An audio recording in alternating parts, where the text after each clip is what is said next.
that's a good picture for the start of the video. Anyways, guys, we're going to be talking about a book I'm reading by Leo Tolstoy, Russian author, 1860s, I think. Anna Karenina. I'm not actually finished it yet. Let me have a look. I think I am 538 pages into it out of 960 something, I think. So I've still got quite a bit to go. 2 or 3 weeks left of reading, I would say. But I'm really enjoying it, and I think it's great to talk about things, especially media and art, that you're consuming. So that's what I'm going to do. I've also got a bit of notes here, a couple of notes that I wrote down, so I guess, I'm going to talk about that. And if any of you guys have read this, let me know what you think about the book. Obviously no spoilers, still got 400 pages left, but I guess let me know what you thought of it, how the ending was. Let me know what you think of my analysis. Remember, only up to page 570, but still, anyway, I guess let's just get into it. So one thing I've noticed is, if you don't know, I'll explain the book a bit for those who haven't read it, I guess. It basically follows Russian high society in the mid-1800s. Follows, I guess you could say, 5 main characters, and those are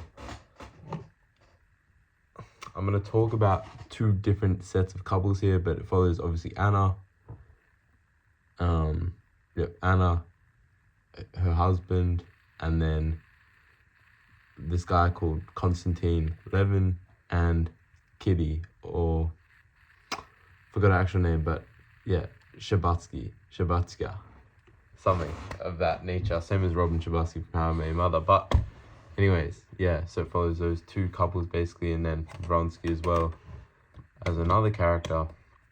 So it is clear to me that Anna and Kitty are both in a way self-sabotaging. Of course, Anna to a absolute complete extent. So funny how I annotate sometimes and not others, right? I feel like whenever I have a pen I annotate, but then, you know what I mean, when I don't have a pen I just can't be asked getting one. But Anna is constantly throughout the first part of the book. Anna is sabotaging herself. She essentially has an affair with Vronsky, and then when she finally tells Karenin of the affair, she then imagines a future in which Vronsky doesn't love her, and she's all alone, and she's made this terrible, horrible mistake, even though for the longest time she was wanting to get away from her husband. She's literally repulsed by the sight of him. It is incredible to watch the self-sabotage, the self-victimization of Anna. She crazy, sociopath. She's a sociopath. Anna is a sociopath. And now another interesting point to bring up is that when Karenin forgives her, is he forgiving her because of his values as a religious man? And if society is governed by religion, then is society really pushing him to forgive her? It's interesting. Is he forgiving her because he's a good person, or because society deems it so? And is there a difference? Is an interesting moral dilemma that I've been thinking about. When someone forgives someone, is it because they themselves believe that the person who they are forgiving deserves to be forgiven, or is it because religion ordains it so? Yeah, very, very interesting to think about. And another interesting thing to build up on that is, does it actually make a difference for the reason of doing a good deed? It's sort of, I like to think of it as an analogy on bravery, and essentially bravery is only defined by doing a thing even when it scares you. You know, you have to have courage, but if you're not afraid of doing the thing, then there's no courage to be had. It's the same idea with Karenina, I guess. And now that a really interesting point of which I actually thought of while I was just writing my notes down is one. I'll read this out. Try word for word, or at least a summary of what I wrote down, because I think it's actually very insightful. Not to toot my own horn or anything, but yeah. Anyways, one will receive whatever they put out into the world. Essentially, Kitty and Levin get true love. At least I think they do, based on what I've read. Because they are, at the end of the day, good people. At the heart of it, they're not doing it because society governs it so to be good people. They just are. That's who they are.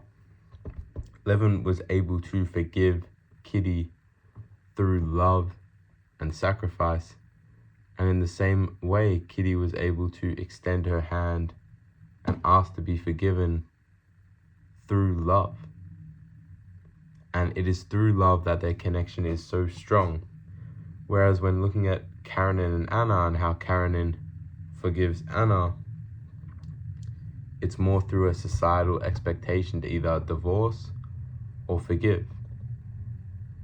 And there were really only two options there. It just shows how much Karenina values what people think of him.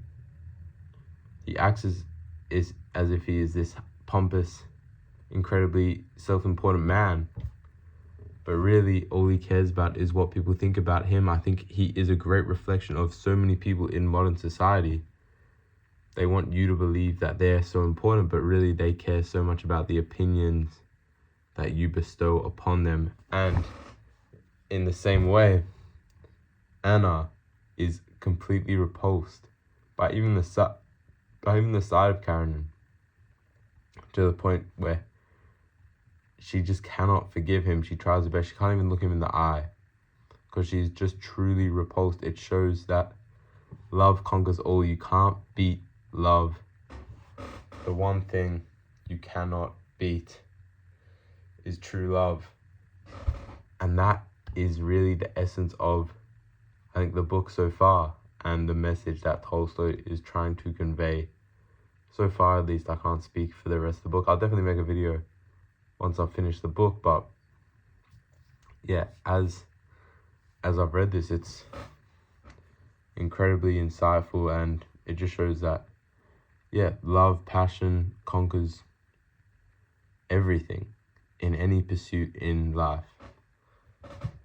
Yeah, it's the most important thing, and yeah, I hope everyone watching this finds it one day. Anyways, guys, that's all. Something to think about, definitely. Yeah, remember to be grateful, and bye.